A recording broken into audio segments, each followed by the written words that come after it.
Bila kalbi dia tak menghadap dengan Tuhan, Tuhan dia tak ada jalan, tak ada jam itu.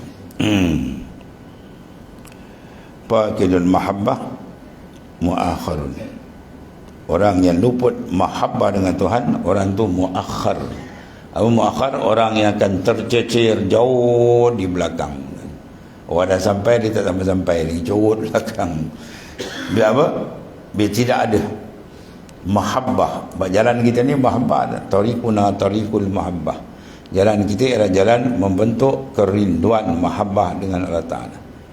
Sebab itu dia kata iza waqa'al iltifat faqad naqasal hub. Iza waqa'al iltifat, apabila berlaku saja pemalingan hati daripada Ta'ala, dia berpusing je hati Tuhan, menghadap makhluk, tak menghadap Tuhan, ya, maka jawab dia apa? Faqad naqasal hub, maka kuranglah mahabbah dengan Tuhan. Kita paling je hati, habis hati kita dah kurang, ya. Ibarat kalau minyak dah kurang kan. Ini sahabat saya tu, dia pakai kereta diesel, semua tak pakai. Sebab apa? Minyak dah naik.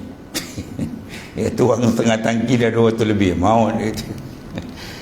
Dah pakai kereta apa tu, dulu diesel murah, diesel mahal dan buat apa bila alat nak berjalan tak cukup, bila tersekat tengah jalan, tak ada mahabbah, jangan harap sampai kan. Hati kalau tak betul-betul rindu dengan Ta'ala, dia tak akan sampai.